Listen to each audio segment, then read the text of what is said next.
My full name is Kaʻiminaʻauao Clay Kahikina, formerly Camburn.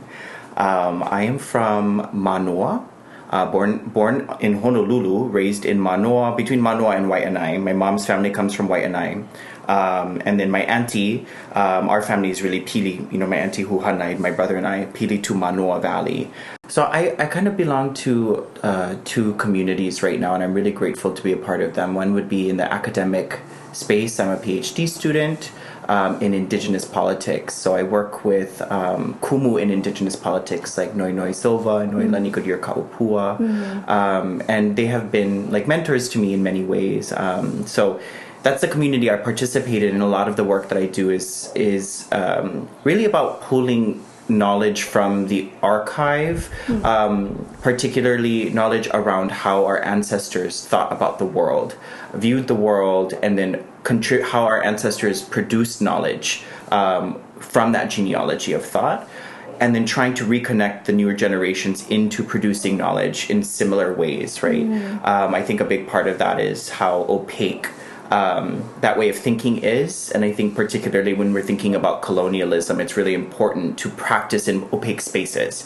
A big part of our resistance in history is that our resistance was not translatable to missionaries, but then their descendants. So I think that is a big part of my kuleana, particularly with younger generations. There's a lot of resistance, I feel like, even from people in our lahui to thinking differently, because we all have an idea of what Hawaiian is and how what Hawaiian thinking is, and we're not always aware of how I think coercive colonialism has been in the way we think about the world, right? And so sometimes some things that we think are really Hawaiian are actually not, and they're imported, right? And so a part of recognizing what is imported is also a big part of how, knowing where to unmoor ourselves from colonial ways of thinking.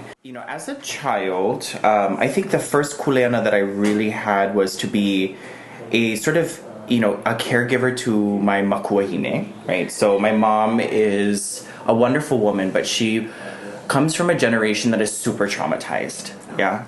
And my mom, my auntie, they all come from that generation, super traumatized, super disconnected, but they wanted to be connected, and there was no access at the time. It was really hard to find Hawaiian language, hard to find hula. They eventually did. My mom was born in 1960. Even in 1970, it was just starting, yeah. So, there were certain families that maintained olelo Hawaii and traditions. My family was not one of them. So my mom's mother, her mother passed away when she was around 12. So from tuberculosis. And so my grandmother was raised in foster homes, very disconnected from her Hawaiian side, right? And not knowing much about that. But she still has there's just these very deeply rooted Hawaiian behaviors that my grandmother had as well that I recognized as very kanaka.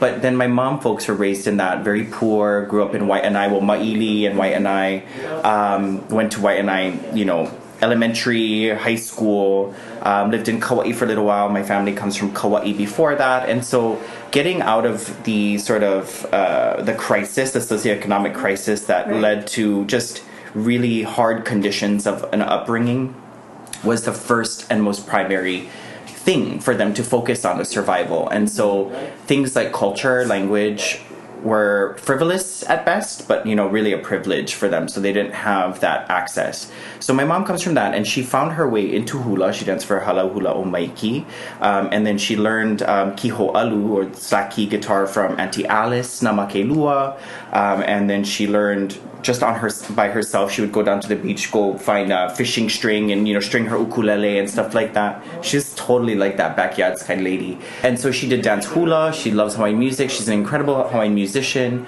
But unfortunately my mom currently suffers from dementia.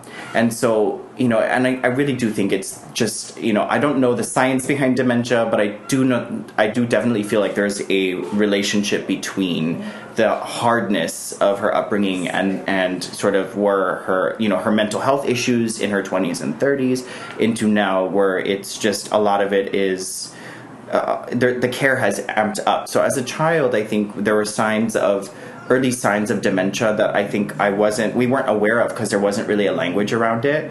So a lot of my childhood was caring for her emotionally, right? So a big part of my upbringing was being very sensitive to my mother's needs, and just being there for her 100%, right? Which it was very difficult.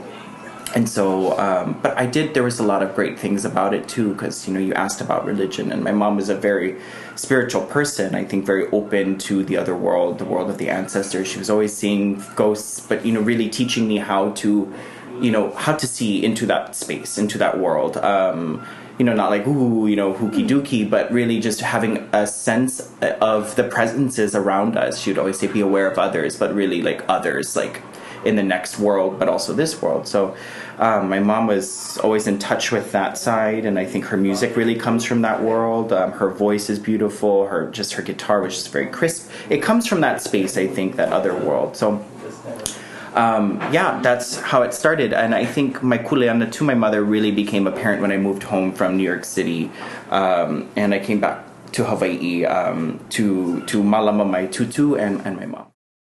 I was a classical ballet dancer. I started dancing ballet as a child and hula around the same time, or hula later.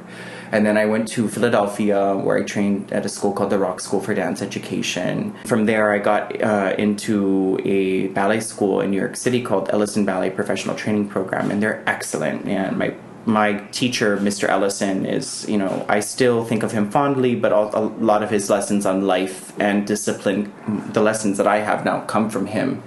And so I graduated from Ellison Ballet, I think it was in 2013, and I got into the Tulsa Ballet of Oklahoma. It's a company there. But around the same time is when, during my graduation, my grandmother came to watch me, my tutu, with my auntie and uncle and brother and sister-in-law. It was such a treat to show her the world I came from. But we were having dinner one day in New York City, and she never cries, but my grandma broke down because she was taking care of my mom, and was just like, I can't do it anymore. She was at around 88 at the time. Wow. And the house wasn't prepared for someone with the needs that my mom had. So my grandma would drag her up the stairs, roll her into the tub, and bathe her like that once a week, and bring her down because my mom can't walk or anything like that. So things like that, and she's just using her Social Security to pay for her food, and just, my auntie was super busy at the time, gave my mom a place to live, but, grandma wasn't, capable of fully taking care of me. She did a great job, though, I will say. Thank you, grandma. So I came home because of that concern, but also just like it shocked me. I didn't realize everyone had been protecting me from what was really going on. So I came home, and then that's how I came back to Hawaii from New York City. And grandma, during that time, she was diagnosed with the bone cancer. So both mom and grandma needed care at the same time. And my auntie, we both were like really working around the clock to just take care of them. It was about a year after I had moved home, a year and a half, is when my grandma passed away. So I came out right at the tail end, and I wouldn't have changed it for anything. It was like, it's exactly, the signs were pointing to, this is the right path for you. When I came home, no high school diploma. I was working for my auntie in her snack shop. And her rule was like, you gotta go to school, brother. If you're gonna live in my house, you gotta go to school. I enrolled into the community college. Auntie just dropped me off, like, okay, go figure it out.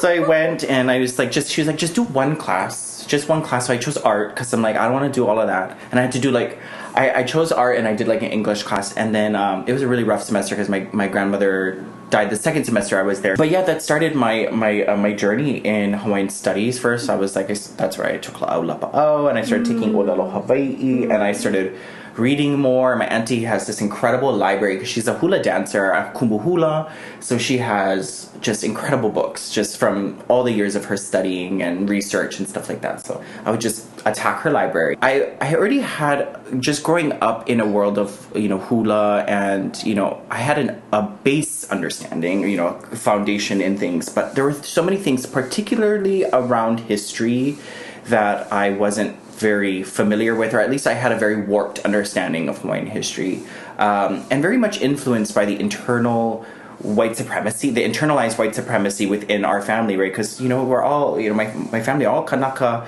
but raised at a time of like heightened Americanization, right? Statehood and all that stuff. So the ideas about our ancestors that our kupuna that I was raised with, super warped. And I kind of had a feeling, but I think once I started reading a book, I was like, holy shit, it's a very different history. And so it was kind of like a homecoming for me, I think, just feeling like I'd been robbed in so many ways, but then also being like, okay, I don't know enough at all. I need to keep going. I need to keep reading. I need to keep writing. I need to keep myself involved in this space. And so, against the wishes of my family, who were like, get a business degree, get something that you can work with, I went full speed into it. But my compromise was political science. One of the greatest things about the LGBTQ plus community is this emphasis on community and this emphasis on, finding your family and, being who you are, expressing yourself wholeheartedly, and insisting that you are visible in a world that has historically made you invisible. And so as a Kanaka, I resonate with that. But as somebody who is both queer and māhū, I resonate with that on many different levels. However, I think that we have to also recognize that the LGBTQ plus umbrella and the discourse surrounding it, but also its histories, descend from a very different genealogy of thought, right? A very different world of thought that via colonialism has sort of subsumed māhū into its sort of way of thinking, and so because of our proximity to colonialism, māhū can identify as LGBTQ plus, right? And they do, but they're māhū first, right? I mean, if that's how they feel. I feel definitely first. They're Hawaiian first, and their orientation to this aina is the first thing. And then also recognizing there is a whole world of māhū history here in Hawaii, coming from a Pacifica way of thinking, and then a specifically Kanaka Maoli way of thinking about māhū, that there isn't enough that has been brought out from the archives, and there isn't enough that has been passed down, because coming with colonialism are the norms of heterosexuality, heteronormativity, heteropatriarchy, which has historically silenced māhū. So, in olelo, māhū are almost non-existent. And so we have to really dig deeper and be more analytical when we're looking at mo'olelo to find māhū in the mo'olelo. And they're there. Mm-hmm. They're there. So that is really, really important, I think, to the distinction, is that we're dealing with different genealogies of thought. But because of globalization, that does not mean that they are mutually, exclusive. There is an exchange of knowledge between māhū and LGBTQ+, particularly because Kanaka live in both worlds, right? Kanaka who are māhū also in many cases live with the LGBTQ+ world as well. But I think particularly around kuleana and sort of māhū as a kulana and as a relational sort of embodiment. So māhū is not necessarily an identity because you don't identify with it. You are also recognized as it, right? So your ohana sees you for it. Growing up, I was always called māhū boy because they knew already that I was māhū. And they got it. So there's kind of, you're treated differently, not necessarily in a terrible way, right? But sometimes it wasn't great. But you're just put in a different place, right? You're organized in their mind in a different place. So the kuleana also that comes with that is, you're often in sort of spaces that are wahine-led. And you learn about leadership from the wahine around you, because wahine are the backbone of a Hawaiian family, period, ! So you learn your kuleana from those places. So I think that is one of the greatest gifts about being māhū, is that your access to your mother, to your grandmother, often is so... that relationship is so strong and pa'a for many of us that we learn a lot of the arts of being, I don't want to say maternal because I hate that word too, but the arts of being intimate and connected and, expressive, and the arts of caring and the arts of healing and the arts of maintaining and the arts of doing introspection, and really connecting to sort of those deep well waters inside, that kind of make us move the way we do. We recognize that, but also you learn how to observe others, and how others, because you always have to be aware of them, again, coming back to my mother being like, be aware of others, that sort of knowledge set, I think I've noticed, Kane in my family don't possess. They don't have that, they don't have the introspection, but then they also don't always have the greatest sort of awareness of others and an ability to kind of kilo or observe sort of the psychology of somebody, but also just their behavior, and they don't know how to necessarily navigate within those places. So that's a big part of, I think, Māhū today, that, is part of that genealogy that has come down. There is just a certain sort of understanding in our families, especially Hawaiian families. And I've heard some really strange things from settlers about Māhū, especially local settlers. Recently I was talking to a friend who, she's not Kanaka, but she was like, I always thought that, in Hawaiian families, when Hawaiians wanted a daughter, but they only had boys, they made one the daughter. And I've heard this before, and it's interesting, because they don't get it. They don't see that it's like, the signs of Māhū-ness are in the child, and instead of fighting it, the family then embraces it, because there is a place for it in Hawaiian way of thinking in the family system. Mm-hmm. And so that is a big thing in Hawaiian culture, and a major distinction. Often the LGBTQ plus community, there are really awful histories of queer folk being completely just pushed out of their communities. People who once loved them, now their love is conditional. And even in Hawaiian communities, in Hawaiian families who've embraced that colonial thinking, or who have been completely just torn away from Hawaiian ways of thinking, and it's not their fault, also engage in those behaviors. And it really breaks my heart. But I think that what comes from us connecting back to Māhū histories, and our ways of thinking, is sort of a humuhumuho, or just re-sewing sort of our connections to each other, and recognizing this otherness has a place in a historic place, but a traditional place. And once we have a place, we have a kuleana. Once you have a kuleana, we thrive in those spaces. And everyone should have a kuleana. I think it's a reason to get up in the morning. It's a reason to show up every single day and to participate in life. So yeah, I hope that kind of made sense. Absolutely, yes. Yeah. Since Hawaiians could print, they were printing laws.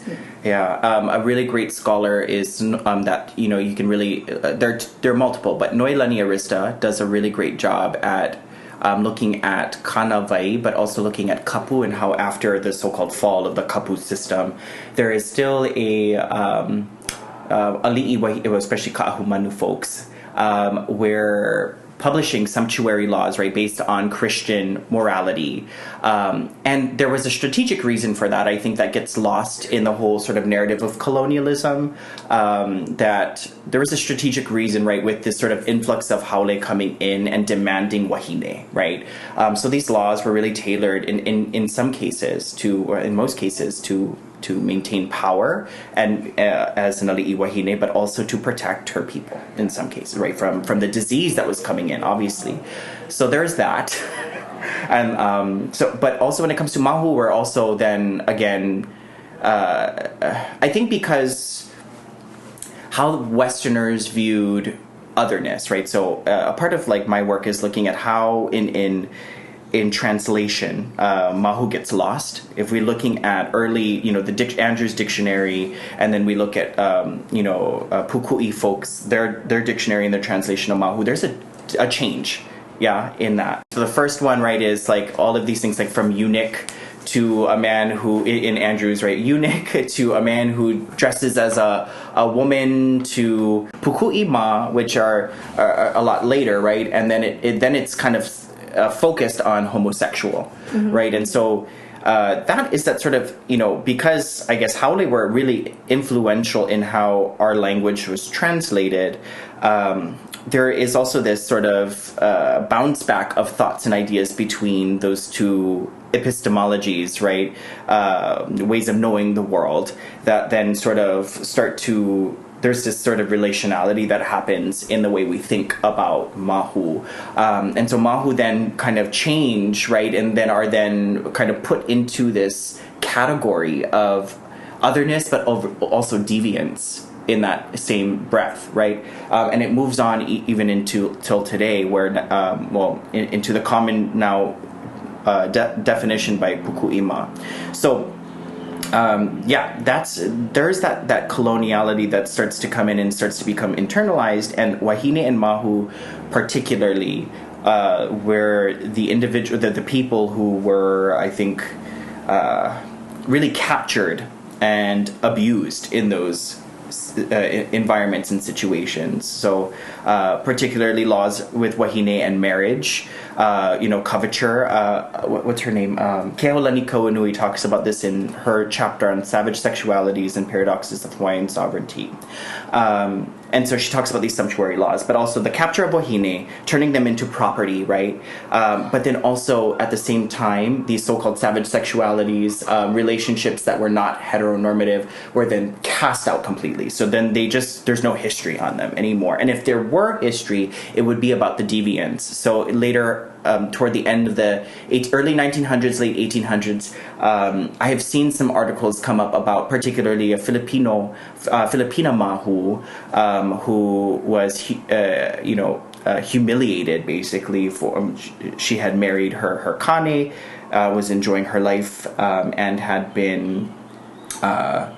I know that she had been arrested and morals charges, all of those things, right? I'm not really familiar with that sort of history of I guess the early 1900s and sort of that the legality around deviance and māhū. It's something I am interested in studying more. I'm more interested in mo'olelo. I think that the idea of belonging is something that I want to start with that idea. It's something that was understood. There wasn't a word for it, right? So now we have to do the work now of articulating what belonging is. There is a lot of work to be done still yet, yeah. But belonging is something that I think about often. So Jamaica Heoli Mele Kalani Osorio, in her work, was very influential, I think, in thinking, her chapter called Gathering Stories of Belonging. I absolutely loved that chapter, but there was, that's when I really started to think about this idea of belonging. So I wanted to just mahalo her and her work first, because I wouldn't have thought about belonging in the way I do now if it weren't for her work. But we have to do this work, right, of now citing how we belong, yeah. And the issue is because there isn't a lot published, right, and so people today just feel like, I've had conversations with people who are like, yeah, they're just, māhū were irrelevant, like it wasn't a big deal, like everyone just minding their own business. I'm like, no, not necessarily, right? We have the word for it. There's a history to it. So belonging in mo'olelo is like, I've noticed particularly around our heroes in mo'olelo, they're looking for a belonging often. They're looking for they look to belong to something, right? So, in the story of Keo Mele Mele, there is a history of, or a story of trying to belong to the hula or belonging to the hula in some way. Lauka Ie similarly, mo'olelo of Hi'iaka Ikapoleo Pele. There's all these dynamics of belonging and relationality of belonging. And so, yeah, there's a lot to glean from mo'olelo about that. And I think particularly with māhū, there are examples, but they're very scant. But the fact that they're in there means that they belong, right, to our ways of thinking. And so a part of my work on belonging is just to remind people that once we recognize that māhū have always belonged, we will belong in a stronger way to our community, and we will show up in stronger ways to our community, and do the hard work of unmooring these really haole and hurtful ways of thinking from the fabrics of our family and our community. But that means, though, that we need a heightened access to olelo Hawaii. We need a heightened access to Hawaiian ways of thinking and start to really produce knowledge from Hawaiian places and Hawaiian ways of thinking. Moving forward, we need to continue to do that really hard work. And so it takes literacy, right? And it takes time, and it takes effort. And people don't have time and effort. So some of the work that I'm doing is trying to not package it, but trying to create a way of talking about it, or at least starting the discourse, a discourse on māhū belonging that relies on our ways of thinking to sort of explain that. So that is kind of slightly different from Heoli's work, but it is along the same sort of genealogy of looking at desire, looking at belonging, looking at erotics and relationality, and trying to kind of bring those ways of thinking back into our sort of relationships of pedagogy between different generations, where the conversations are being had from elders to opio about erotics, about relationality, about love, about the mysteries of expression and relationality and the magic of that. Right, it's not happening anymore because everyone's so ashamed to talk about those things. But when we can have open conversations about māhū, and that no longer is a queer issue, that's when I think will really blossom. I think, sort of the idea of belonging will really blossom. Once we can it starts with that conversation, I think. One thing I've learned from particularly Black scholarship is this idea of opacity. Right, and I'm thinking about Edward Glissant's work on poetics of relation. It's a fabulous, fabulous work. But Glissant wrote for different reasons. It's a very different context, but there's some ideas that I think are really beneficial. And one thing I recognize about Hawaiians is in our mo'olelo, there is an awe-inspiring feeling when confronted with difference. So in mo'olelo, when we see something kupayanaha, there are so many hu'olelo for, seeing something so out of this world. You've never encountered it before, but there's a word to describe it, and in many cases, it's so manaful, right? So there's so much value to having these experiences,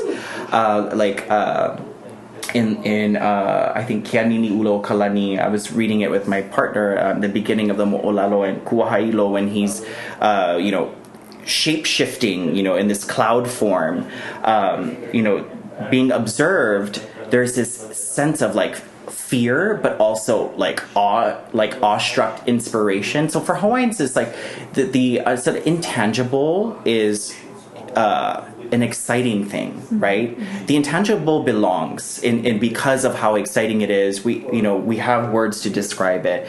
So I like to think of māhū again as being intangible. And my paper, I talk about this too in my paper, that there isn't, you can't just clock māhū as this is it, right? Because the word is used to describe kind of something very expansive and sort of incapturable, right? And opaque. Mm-hmm. And so this idea of opacity is important because it's a right, I think, to not be translatable, to not fit in a box. So it really helped me in thinking about belonging as recognizing that I don't have to understand you in order to see you and to love you and to want to be around you and experience you, right? So that's how, opacity has helped me think about belonging in that way, but also helped me think about how Hawaiians, this idea of queer in a Hawaiian way of thinking, and it's not my idea, that I first heard about double queering from Stephanie Nohelani Tevez, in her book Defined Indigeneity. She pulled on some of Morganson's work on queer theory, which I also pull on in the paper, but it really got me thinking about this double queering. And then I read Kehaulani Kauanui's Paradoxes of Hawaiian Sovereignty, and she talks about the double colonization. And then earlier I talk about Haunani K. Trask, and Haunani K. Trask talking about a double colonization. And so they're talking about, a very similar, they're talking about a like there's this sort of I guess train of thought, right, with this doubling of disenfranchisement on different levels. One being on the sort of I guess one being on how, like, let me think about how to describe double colonization. So because of our Kanaka-ness, our proximity to our Aina, which is a desired space, because of our very, very different genealogy, our non-whiteness, all of those things are the kind of sort of conditions when colonialism or colonial thought comes in. In order to sort of disenfranchise us, you kind of bring in a whole sort of knowledge set that is foreign to this place, and the laws that come from that knowledge set are foreign to this place, and you queer the people, right, and relegate them to certain darker spaces, underbellies, sort of subaltern spaces. And then the second sort of colonialism that comes is then with the sort of the erotics, but also the sort of relationality within those spaces. So now then the people are then sort of through education, in this forced colonial education, are then torn from their relationalities and then start to reproduce colonialism in their relationships. Mm-hmm. So Māhū have been affected by that. But so the double colonization, that's a double queering, right? So queered one way, queered as Hawaiians, as these native savages, close to primitivity, and then queered again as deviants, sexual deviants, purely focused on the physical, and relegated to those spaces where they can only literally, we have a long history of sex work in our Māhū community because we've been relegated to those spaces. It's been very difficult unless you have a hui around you to, a lot of my sisters, like, that's all they don't have access to, to places where they're actually safe, and they can then really, find a kuleana that is safer for them, if you know what I mean. So, at a time when there are these really Victorian sort of ways of thinking about sexuality and erotics that are kind of filtering into Hawaii at the time, Hawaiian writers like Poi Poi, like Deshe, are bringing in a Hawaiian way of thinking, right? So the Hawaiian episteme is coming down, and it's porous and then being printed onto the papers in a way. That's kind of how I like to think about it. So there are these really erotic and sexual parts of the olelo that just wouldn't fly in a normal Victorian setting, right? Victorians were really weird about sexuality. And very prudish, right, in many ways. But also, at the same time, as Foucault talks about this, but at the same time, there's this idea of Victorian prudishness, but also a sort of hyperfixation on sex on an institutional level, and on a discourse level, this particularly around the female body. In Hawaiian, though, in Hawaiian ways of thinking, sexuality didn't go through all of those sort of didn't go through these sorts of forms of capture. So there's like a free sexuality that runs through that is not sort of connected to a hyperfixation on the body. So then Hawaiian relationality then and sexuality is expressed through Aina. And so again, this is, I think, pulling from, I want to cite Kahikina de Silva, talks about how, mele aloha Aina, mele in general, and I think we can think about mele and how when we write mele of love, right, is particularly love for somebody else, we're talking about the love of their aina or the love of our aina to express our desire, our compatibility, our yearning for a particular person. You have in this time, the pua ahihi, the pua lililehua, these sort of specific flowers or even rains and stuff that just kind of they embody that person, because it's this idea that the person is, of this place, their aina is what makes them, right? So therefore the aina is sort of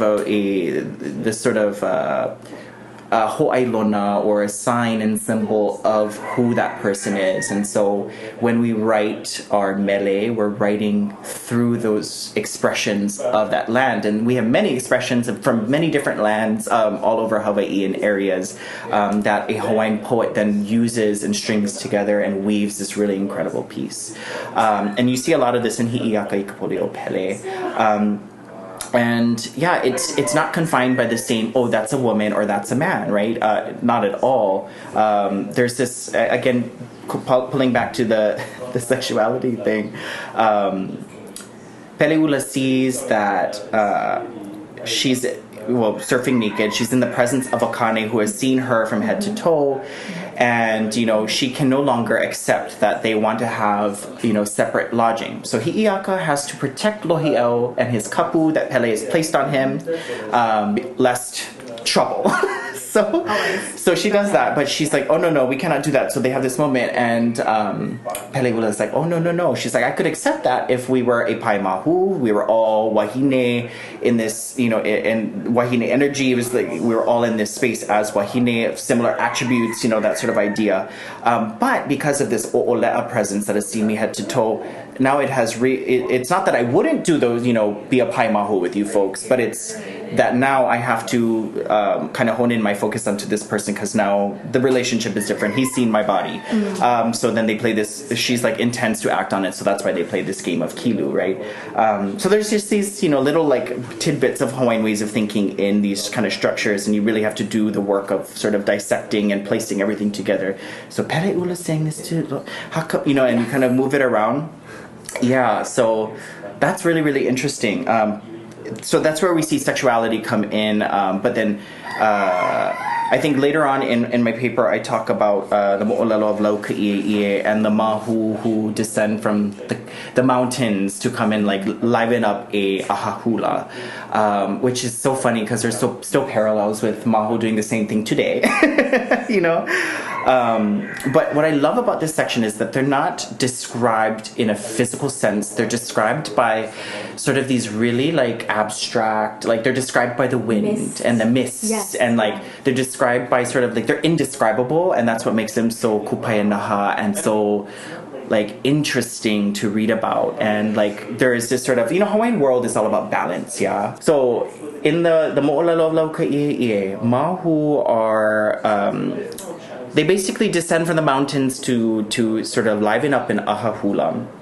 And the way the author Moses Manu describes these māhū are they're sort of indescribable, but at the same time they're also describable. It's hard to explain. They're abstract, right? So they're described via the mists, the whispering of the sea, but then also at the same time I like the booming of the sea.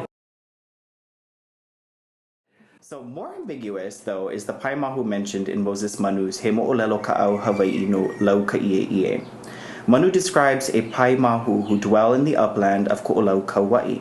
This pai māhū were considered olohe, or masters, in the arts of hula and oli.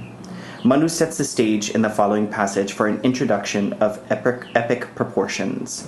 Oiai nā mea pau e ho'olohe ana i nā le'a. Aia hoi, ua lohe ia kula he halulu a me ka huana ka makani ma ke kuahiwi o Kauai, a me he mea la he e kolu manawa o ke ia mea I lohe ia Kauai. Aia hoi, me he kapalili ana no ka lau o kaniu I ka makani, ua hele ululu maila ke ia po e kanaka kino ano paha o hao. Me he aka kino wailua ala e maalo ana I mua o ka mea nana aku a nalo aku aka aia nae he mau leo ahe kupinai e wawalo ana me he kai hawana la na ka waihai ka honi mai I ka pueone. O wai ke ia po e kino kupai naha e ike ia nei I mua o ke kahua lea o iala o ka pai māhū ua po e ala o na pali ko olau o e hoi ka po e o lohe. The pai māhū enter the mo'olelo by descending from the uplands to join a lively and joyous aha hula assembly. Like the fronds of the coconut shaking quickly in the wind, the pai māhū assemble, revealing their astonishing bodies. As quickly as they appear to the observer, they also disappear like the shadow of a spirit. As elusive as they may be, their gentle voices can be heard resounding like a whispering sea. Then suddenly the pai māhū lead a procession of chanting and dancing, bringing the aha to heightened intensities. When they are finished, they ascend back up into the uplands, hidden by the mountain mists, leaving only their voices behind. Through Manu's magical conceptualizing of a pai māhū, the important thing is not the gender or sexuality of the individual of the pai māhū. Instead, it is the kuleana the pai performs at the aha hula to magnify the le'a of the event and lead the arts being performed. They are also again grouped in relation to each other as embodying similar characteristics in relation to wahine and kane energies expressed through the wawalo of their leo aheahe. Manu would also go as far as to identify this pai māhū as a lahui kanaka, which is relevant to today's mahui. So, in Hawaiian ways of thinking, there's this emphasis on balance, yeah. So you have, you have ku and hina, you have po and au. Like the Hawaiian universe is about balance, and so when things are out of balance and out of whack, that's kind of that's when you see these paradigm shifts. Anyway, so mahu, I think in this expression, the way the vavalo, this sort of resounding, has that sort of masculine o'olea energy, and then leo aheahe, or that soft sort of sound on the wind, kind of it just moves in very soft and gently. So that is a Hawaiian way of thinking of this balance. They move between these sort of pendulums. And there's all this potential that comes from being able to move through those places, and that's why they're seen sort of as the mists.